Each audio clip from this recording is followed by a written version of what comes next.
पिछली वीडियो में हमने देखा था एल ने नादिया को एक इनविटेशन लेटर दिया था और उस इनविटेशन लेटर को एक्सेप्ट करने के बाद नादिया एल को बाय करके वहाँ से जाने लगती है और वहाँ से जाते वक्त नादिया अपने मन में सोच रही थी, मैंने सच में कभी भी नहीं सोचा था मैं जिस चीज को लेकर इतना ज्यादा चिंता कर रही थी वो चीज इतनी जल्दी सॉल्व हो जाएगा। मैं सच में यंग ड्यूक के ऊपर आभारी हूँ। बस यंग ड्यूक मतलब एल के बारे में बात कर रही है नादिया। पर तभी हमारी क्यूरियस विवियन नादिया से कहने लगती है, माय लेडी मुझे लगता है जो यंग ड्यूक है वो आपको पसंद करते हैं। जिस बात को सुनकर तो खुद नादिया भी कंफ्यूज हो जाती है और विवियन फिर से कहने लगती है, जब वो आपके साथ बात कर रहे थे उनको देखकर लग रहा था कि वो बहुत ही ज्यादा एक्साइटेड है। जिस पर नादिया विवियन से कहती है, पर मुझे लगता है हम दोनों के पास माना देखने की पावर है, इसी वजह से वो इतने ज्यादा एक्साइटेड थे। एनीवे मुझे पार्टी के लिए एक न्यू ड्रेस की जरूरत होगी। विवियन क्या मैं तुमसे एक फेवर मांग सकती हूँ? जिस बात को सुनकर ही विवियन के दिमाग में कोई आइडिया आता है और वो कहती है, ये चीज आप मुझ पर छोड़ दीजिए, बॉस तो वैसे भी किसी भी चीज के लिए पे करेंगे। गाइस बॉस मतलब यहाँ पर विवियन कॉनरेड की बात कर रही है। उसके बाद दिखाया जाता है वो दोनों अपने घर पहुँच गए थे और विवियन कमरे को साफ करते हुए नादिया से पूछती है, माय लेडी ये आपको स्टार्टिंग से ही पता था जो यंग ड्यूक है वो एक जादूगर है?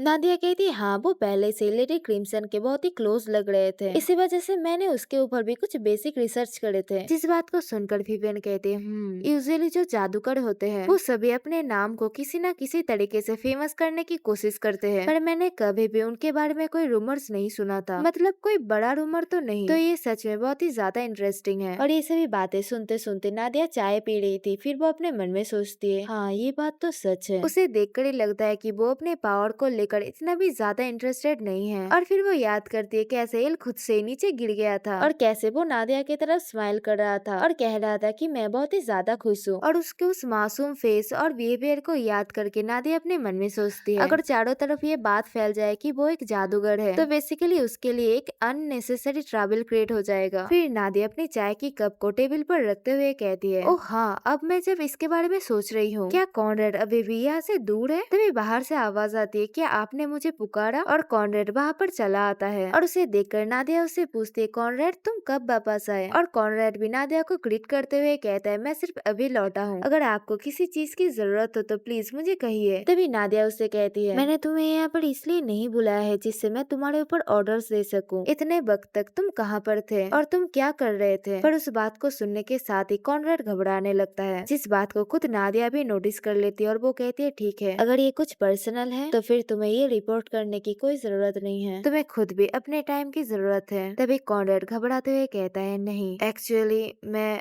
ड्यूक बोल्डाइन से मिला था। ऐसा देखकर लगता है कि ड्यूक बोल्डाइन मुझे फॉलो कर रहे हैं बहुत टाइम से। जिस बात को सुनने के साथ साथ ही नादिया बहुत ही ज्यादा हैरान हो जाती है और उस बात को सुनकर ही तो चाय के कप से नादिया का हाथ छूट जाता है, जैसे कि वो कोई शौक जैसी स्टेट में चली गई थी। और वो कहती है, क्या? उसके बाद थोड़ी देर बाद हम देख पाते हैं नादिया और कॉनरेड दोनों एक दूसरे के साथ बातें कर रहे थे। तभी नादिया कॉनरेड से कहती है, तो फिर तुम ये कहना चाहते हो उसने हमारे काम में सिर्फ उस की के लिए इंटरफेयर नहीं करा था, उसने जानबूझकर तुम्हें प्रोवोक किया था जिससे तुम खुद से उसके पास मिलने के लिए आओ? कॉनरेड कहते हैं, हाँ ये बात सच है। जिस पर नादिया कहती है, पर तुम्हें उसके उस चाल में पैर रखने की कोई जरूरत नहीं थी, तुम हायने के साथ मिलने के लिए गए थे, इसके पीछे तुम्हारे पास कोई और भी रीजन है ना? मुझे ऑनेस्टली कहना। जिस बात को सुनकर कॉनरेड थोड़ी देर के लिए चुप हो जाता है। फिर वो कहने लगता है, किसी भी चीज से ज्यादा आपकी खुशी मेरे लिए सबसे ज्यादा मायने रखती है। लेडी नादिया आपने खुद से कहा था कि आप अपने पुराने लाइफ में दोबारा वापस जाना नहीं चाहती है, पर एक ही वक्त में आपने ये चीज भी कही थी कि आप ऐसे ही ड्यूक बोल्डाइन के तरफ से अपना मुंह नहीं फेर सकते हैं, उनको ऐसे ही इस हाल में छोड़ के नहीं आ सकते हैं। और फिर हमें उस सीन को ही दिखाया जाता है जब नादिया ने कॉनरेड से कहा था, मैं ऐसे ही उस बच्चे को इग्नोर नहीं कर सकती हूँ, मुझे उस इंसान को ढूंढना ही पड़ेगा जिसने मेरा कत्ल किया था, और नहीं तो हायने कभी भी अपने गिल्ट से फ्री नहीं हो पाएगा। और प्रेजेंट में कॉनरेड कहता है, और इसी चीज की वजह से मैंने डिसाइड करा था कि मैं आपको इस चीज से आजादी दिलाऊंगा, और सिर्फ एक ही रास्ता है जिस चीज से ड्यूक बोल्डन अपने पास्ट को भूलकर आगे बढ़ सकते हैं, और वो चीज है रियलिटी को फेस करना, सच को मान लेना। और वो अभी भी इस चीज को एक्सेप्ट नहीं कर पा रहे हैं और अपने पास्ट में ही अटके हुए हैं।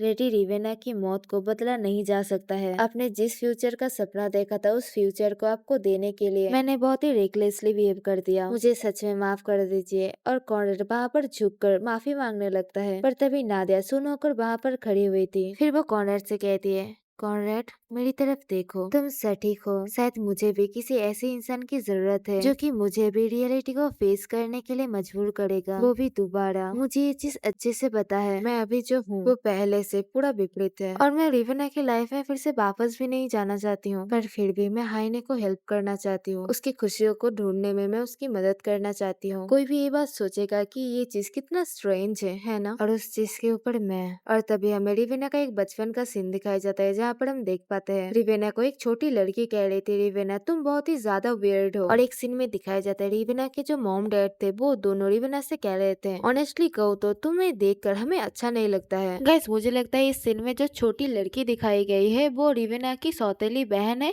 और उनके जो पेरेंट्स दिखाए गए हैं, मतलब रिवेना के जो पेरेंट्स है, पापा तो उसका ही है पर उसकी जो माँ है, मतलब उसकी माँ तो गुजर गई थी और ये वाली जो लड़की है, मतलब औरत है, वो रिवेना की सौतेली माँ है। और ये सभी चीजें याद करके नादिया अपने आप को शांत करने लगती है और फिर वो अपने मन में सोचती है, हाँ तुम सच हो, मुझे खुद से पहले से ये मान लेना नहीं चाहिए था। मैं उतना ज्यादा कैपेबल नहीं हूँ, मेरे पास वो शक्ति नहीं है जिस चीज से मैं हाइने को खुश रख सकूं। पर अगर उस दिन का वही एक्सीडेंट उसे अभी तक पीछे खींच रहा है तो फिर एटलीस्ट मैं इस चीज का रिस्पॉन्सिबिलिटी खुद से उठाना चाहूंगी। और इसीलिए और फिर नादिया कॉनरेड से कहती है यही आखिरी बार होगा और इसके बाद मैं इन सभी चीज को जाने दूंगी। उन सभी खुशी के दिनों को जो कि मैंने हाइने के साथ बिताया था, उनके प्रति मेरी चाह और मेरी वही सेल्फिश इच्छा कि मैं हाइने को फिर से स्माइल करते हुए देखना चाहती हूँ, उन सभी को मैं जाने दूंगी। और ये कह के नादिया थोड़ी सी स्माइल करती है, मतलब ये स्माइल उसकी उदासी भरी स्माइल थी, जैसे कि उसने सभी चीजों को एक्सेप्ट कर लिया है। और नादिया फिर से कॉनरेड से कहने लगती है, और एक बार जब हमें उस कैरेज का एक्सीडेंट का जो राज है उसके बारे में पता चल जाएगा तब मैं तुम्हें भी फ्री कर दूंगी, मतलब आजाद कर दूंगी। पर अभी के लिए मुझे माफ कर देना, अभी मुझे सच में तुम्हारी बहुत ही ज्यादा जरूरत है। तो फिर क्या मैं थोड़ी और देर के लिए तुम्हारे स्ट्रेंथ के ऊपर रिलाई कर सकती हूँ? तभी कॉनरेड आगे बढ़ते हुए कहता है, क्षमा मांगने की कोई जरूरत नहीं है। अगर कोई ऐसा रास्ता है जो कि आपको आपकी खुशियों की तरफ ले जाए लेडी नादिया, तो फिर मैं उस खुशी के लिए सब कुछ करूंगा। जिस पर नादिया कॉनरेड से कहती है, कॉनरेड तुम्हारा बहुत ही ज्यादा शुक्रिया। फिर नादिया बाहर की तरफ देखते हुए छोटे हाइने को याद करती है, जब छोटा हाइने ने नादिया को एक बुके देते हुए कहा था, मैं आपकी रिस्पॉन्सिबिलिटी लूंगा और आपको खुश रखूंगा। और तभी नादिया को ऐसे दुखी देखकर विवियन उससे पूछती है, माई लेडी क्या आप ठीक रहेंगी? और नादिया झुककर कहती है, हाँ मैं ठीक रहूंगी। पर हम एक चीज देख पाते, नादिया अभी भी पुराने रिवेना को ही रिसेम्बल कर रही थी। और फिर नादिया मुस्कुराते हुए कहती है, और फाइनली मैं अभी सटीक रास्ते में चल रही हूँ, तो फिर ये चीज ठीक रहेगा। दूसरी तरफ हमें यूरिया का घर का सीन दिखाया जाता है, जहाँ पर हम देख पाते हैं यूरिया उदास होकर बैठी हुई थी और वो याद कर रही थी कैसे जब उसके पापा ने नादिया के बारे में, मतलब नादिया की फैमिली के बारे में उल्टा सीधा बातें कही थी, तब नादिया ने कैसे रिएक्शन दिया था। और ये सभी चीजें सोचकर यूरिया दुखी होते हुए कह रही थी,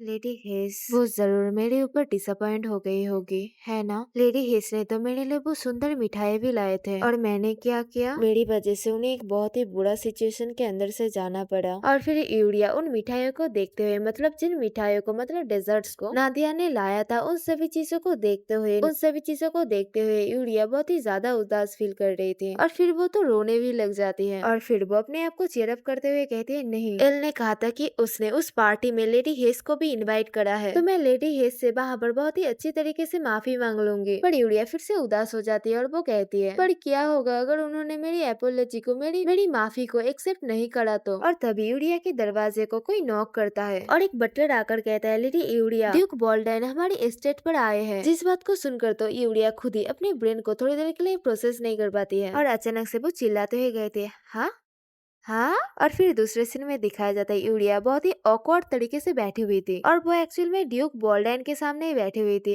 गाइस, ड्यूक बॉल्डाइन ही एक्चुअल में हाइने है, तो इस चीज को लेकर कंफ्यूज मत हो जाना। मैं जब भी ड्यूक बॉल्डाइन कहती हूँ मैं हाइने की ही बात करती हूँ। तभी हाइने यूरिया से कहता है, मुझे माफ कर दीजिएगा ना बताकर ऐसे अचानक से आ जाने के लिए। जिस पर यूरिया घबराते हुए कहती है, ओ नहीं नहीं सब कुछ ठीक है, पर उससे भी ज्यादा इम्पोर्टेंट चीज है किस चीज ने आपको यहाँ पर लाया है। तभी हाइने उससे कहता है, माफ करना, पर क्या बाय एनी चांस लेडी हेस यहाँ पर है? यूलिया थोड़ी सी हैरान होते हुए कहती है, नहीं, वो थोड़ी देर पहले ही यहाँ से चली गई है। जिस बात को सुनकर हाइने बहुत ही ज्यादा मायूस हो जाता है और कहता है, अच्छा मैं देख सकता हूँ। और फिर हाइने गुस्से से अपने मन में सोचने लगता है, डैम इट, मैं सभी चीजों को छोड़कर सीधा यहाँ पर भाग आया, ये सुनकर कि लेडी हेस क्रिम्सन हाउस पर आ रही है। क्या मैंने सच में कुछ मिनट के वजह से उनसे मिलने का चांस गवा दिया? और तभी यूलिया अपने मन में सोच रही थी, पर ड्यूक बोल्डन अचानक से लेडी हेस को क्यों ढूंढ रहे हैं? मुझे नहीं लगता है कि मैंने पहले कभी भी उन्हें ऐसे बिहेव करते हुए देखा है। और तभी यूलिया के दिमाग में कुछ क्लिक करता है और वो सोचती है, रुको, नो वे,